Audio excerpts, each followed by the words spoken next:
Daniel 25,5. Il fallut en réalité 3 siècles de travaux pour atteindre l'objectif que Mickiewicz avait posé dès les premières années du XXIe siècle, et les premières générations néo-humaines furent engendrées par le moyen du clonage, dont il avait pensé beaucoup plus rapidement pouvoir s'affranchir. Il reste que ces intuitions embryologiques s'avérèrent, sur le long terme, d'une extraordinaire fécondité, ce qui devait malheureusement conduire à accorder le même crédit à ses idées sur la modélisation du fonctionnement cérébral. La métaphore du cerveau humain comme machine de Turing à câblage flou devait se révéler en fin de compte parfaitement stérile. Il existait bel et bien dans l'esprit humain des processus non algorithmiques, comme en réalité l'indiquait déjà l'existence, établie par Gödel dès les années 1930, de propositions non démontrables pouvant cependant, sans ambiguïté, être reconnues comme vraies. Il fallut pourtant là aussi presque 3 siècles pour abandonner cette direction de recherche et pour se résigner à utiliser les anciens mécanismes du conditionnement et de l'apprentissage, améliorés cependant et rendu plus rapide et plus fiable par injection dans le nouvel organisme des protéines extraites de l'hippocampe de l'organisme ancien. Cette méthode hybride entre le biochimique et le propositionnel correspond mal aux vœux de rigueur exprimés par Mickiewicz et ses premiers successeurs.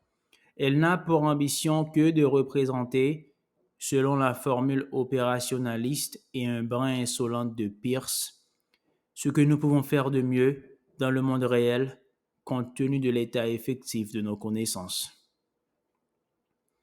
Daniel 1,17. Une fois injecté dans l'espace mémoire de l'application, il est possible de modifier son comportement. KDM.fr.st. Les 2 premières journées furent principalement occupées par l'enseignement de Mickiewicz. L'aspect spirituel ou émotionnel était très peu présent et je commençais à comprendre les objections de Flick. Jamais, à aucun moment de l'histoire humaine, une religion n'avait pu prendre d'ascendant sur les masses en s'adressant uniquement à la raison. Le prophète lui-même était un peu en retrait, je le croisais surtout au repas, il restait la plupart du temps dans sa grotte, et j'imagine que les fidèles devaient être un peu déçus. Tout changea au matin du 3e jour, qui devait se dérouler dans le jeûne et être consacré à la méditation. Vers 7 heures, je fus tiré du sommeil par le son mélancolique et grave de trompes tibétaines qui jouaient une mélodie simple sur 3 notes indéfiniment tenues. Je sortis sur ma terrasse. Le jour se levait au-dessus de la plaine caillouteuse. Un à un, les Élohimites sortaient de leurs tentes, déroulaient une natte sur le sol et s'allongeaient, se plaçant autour d'une estrade où les 2 sonneurs de trompe entouraient le prophète assis en position du lotus. Comme les adeptes, il était vêtu d'une longue tunique blanche, mais alors que la leur était faite d'une cotonnale ordinaire, la sienne était taillée dans un satin blanc brillant qui jetait des éclats dans la lumière naissante. Au bout d'1 à 2 minutes, il se mit à parler d'une voix lente, profonde, qui, largement amplifiée, se fit aisément entendre par-dessus le son des trompes. En termes simples, il incita les adeptes à prendre conscience de la terre sur laquelle s'appuyait leur corps, à imaginer l'énergie volcanique qui émanait de la terre, cette énergie incroyable, supérieure à celle des bombes atomiques les plus puissantes, à faire leur cette énergie, à l'incorporer à leur corps destiné à l'immortalité. Plus tard, il leur demanda de se dépouiller de leur tunique, de présenter leur corps nu au soleil, d'imaginer là aussi cette énergie colossale, faite de millions de réactions thermonucléaires simultanées, cette énergie qui était celle du soleil, comme de toutes les étoiles. Il leur demanda encore d'aller plus profond que leur corps, plus profond que leur peau, d'essayer par la méditation de visualiser leurs cellules, et plus profondément encore le noyau de leurs cellules, qui contenait cet ADN dépositaire de leur information génétique. Il leur demanda de prendre conscience de leur propre ADN, de se pénétrer de l'idée qu'ils contenaient leur schéma, le schéma de construction de leur corps, et que cette information, contrairement à la matière, était immortelle. Il leur demanda d'imaginer cette information traversant les siècles dans l'attente des Elohim, qui auraient le pouvoir de reconstituer leur corps grâce à la technologie qu'ils avaient développée et à l'information contenue dans l'ADN. Il leur demanda d'imaginer le moment du retour des Elohim et le moment où eux-mêmes, après une période d'attente semblable à un long sommeil, reviendraient à la vie. J'attendis la fin de la séance de méditation pour me joindre à la foule qui se dirigeait vers la grotte où avaient eu lieu les conférences de Miss Kiwix. Je fus surpris par la gaieté effervescente, un peu anormale, qui semblait s'être emparée des participants. Beaucoup s'interpellaient à voix haute et s'arrêtaient pour se tenir embrassés quelques secondes. D'autres avançaient avec des sautillements et des entrechats. Certains entonnaient en marchant une mélopée joyeuse. Devant la grotte avait été tendue une banderole où était inscrit Présentation de l'ambassade en lettres multicolores. Près de l'entrée, je tombai sur Vincent, qui semblait bien loin de la ferveur ambiante. En tant que VIP, nous étions sans doute dispensés des émotions religieuses ordinaires. Nous nous installâmes au milieu des autres et les éclats de voix se turent, cependant qu'un écran géant de 30 mètres de base se déroulait le long de la paroi du fond. Puis l'obscurité se fit. Les plans de l'ambassade avaient été conçus à l'aide de logiciels de création 3D, probablement AutoCAD et Freehand. J'appris par la suite avec surprise que le prophète avait tout fait lui-même.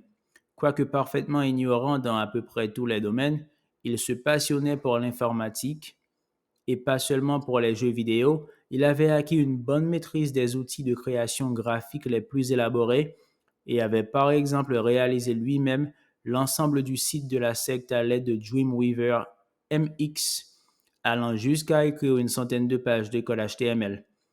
Dans le plan de l'ambassade comme dans la conception du site, il avait en tout cas donné libre cours à son goût naturel pour la laideur. À mes côtés, Vincent poussa un gémissement douloureux, puis baissa la tête et garda obstinément le regard fixé sur ses genoux pendant toute la durée de la projection, soit quand même un peu plus d'une demi-heure. Les slides succédaient aux slides, généralement reliés par des transitions en forme d'explosion et de recomposition de l'image, le tout sur fond d'ouverture de Wagner samplé avec de la techno à fort volume. La plupart des salles de l'ambassade affectaient la forme de solide parfait allant du dodécaèdre à l'icosaèdre. La pesanteur, sans doute par convention d'artiste, y était abolie, et le regard du visiteur virtuel flottait librement du haut en bas des pièces séparées par des jacuzzis surchargés de pierreries, aux parois ornées de gravures pornographiques d'un réalisme écœurant.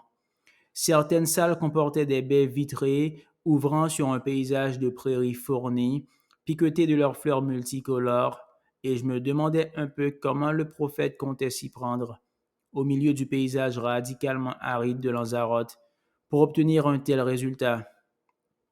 Vu le rendu hyper-réaliste des fleurs et des brins d'herbe, je finis par me rendre compte que ce n'était pas le genre de détail qui pourrait l'arrêter et qu'il utiliserait probablement des prairies artificielles. Suivit un final où l'on s'élevait dans les airs, découvrant la structure globale de l'ambassade, une étoile à 6 branches, aux pointes recourbées, puis dans un travelling arrière vertigineux, les îles Canariennes, l'ensemble de la surface du globe, alors qu'éclataient les premières mesures, d'Ainsi parlait Zarathustra. Le silence se fit ensuite, cependant que sur l'écran se succédaient de confuses images d'amas galactiques. Ces images disparurent à leur tour et un rond de lumière tomba sur scène pour accompagner l'apparition du prophète, bondissant et resplendissant dans son costume de cérémonie de satin blanc, avec des empiècements qui jetaient des éclats adamantins. Une immense ovation parcourut la salle, tout le monde se leva en applaudissant et en criant « Bravo !» Avec Vincent, je me sentis plus ou moins obligé de me lever aussi et d'applaudir. Cela dura au moins 20 minutes. Parfois, les applaudissements faiblissaient, semblaient s'éteindre. Puis une nouvelle vague reprenait, encore plus forte, surtout venue d'un petit groupe réuni au premier rang autour de Flick, et gagnait l'ensemble de la salle. Il y eut ainsi 5 diminutions, puis 5 reprises, avant que le prophète, sentant probablement que le phénomène allait finir par s'amortir, n'écarte largement les bras. Le silence se fit aussitôt d'une voix profonde, je dois dire assez impressionnante, mais la sono forçait pas mal sur l'écho et sur les graves. Il entonna les premières mesures du chant d'accueil aux Elohim. Plusieurs autour de moi reprirent les paroles à mi-voix. Nous rebâtirons l'ambassade. La voix du prophète entama une montée vers les notes hautes. Avec l'aide de ceux qui vous aiment, de plus en plus chantaient autour de moi, ces piliers et ces colonnades. Le rythme se fit plus indécis et plus lent avant que le prophète ne reprenne, d'une voix triomphale, puissamment amplifiée, qui résonna dans tout l'espace de la grotte, la nouvelle Jérusalem. Le même mythe, le même rêve, toujours aussi puissant après 3 millénaires, et il essuiera toutes larmes de leurs yeux. Un mouvement d'émotion parcourut la foule et tous reprirent à la suite du prophète sur 3 notes le refrain qui consistait en un mot unique, indéfiniment répété. Elohim, Elohim. Flick, les bras tendus vers le ciel, chantait d'une voix de stentor. À quelques mètres de moi, j'aperçus Patrick, les yeux clos derrière ses lunettes, les mains écartées dans une attitude presque extatique, tandis que Fadia à ses côtés, retrouvant probablement les réflexes de ses ancêtres pentecôtistes, se tordait sur place en psalmodiant des paroles incompréhensibles. Une nouvelle méditation eut lieu, cette fois dans le silence et l'obscurité de la grotte, avant que le prophète ne reprenne la parole. Tout le monde l'écoutait non seulement avec recueillement, mais avec une joie muette, adorative, qui confinait au ravissement pur. C'était surtout dû, je pense, au ton de sa voix, souple et lyrique, marquant tantôt des pauses tendres et méditatives, tantôt des crescendos d'enthousiasme. Son discours lui-même me parut d'abord un peu décousu, partant de la diversité des formes et des couleurs dans la nature animale. Il nous invita à méditer sur les papillons qui semblaient n'avoir d'autre raison qu'être de nous émerveiller par leur vol chatoyant, pour arriver aux coutumes reproductives burlesques en vigueur chez différentes espèces animales.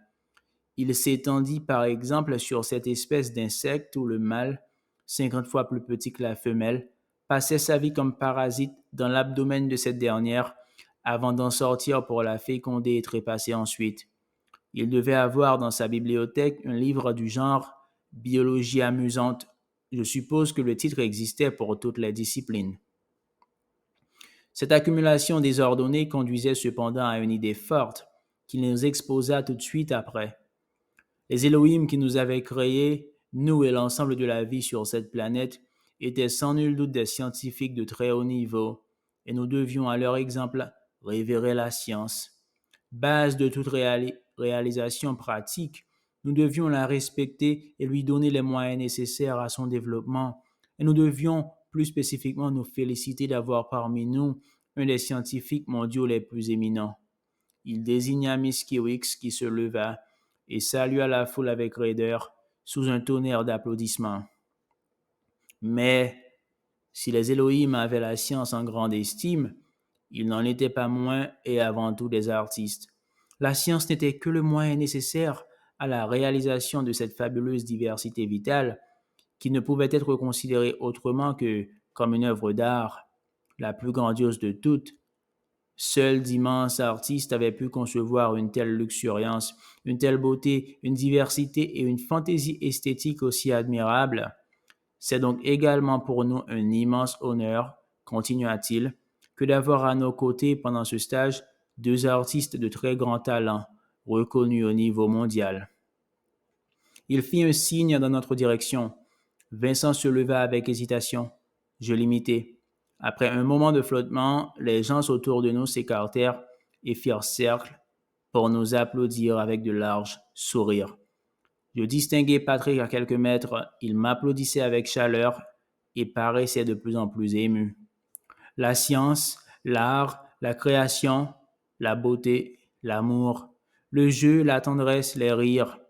Que la vie, mes chers amis, est belle, qu'elle est merveilleuse et que nous souhaiterions la voir durer éternellement.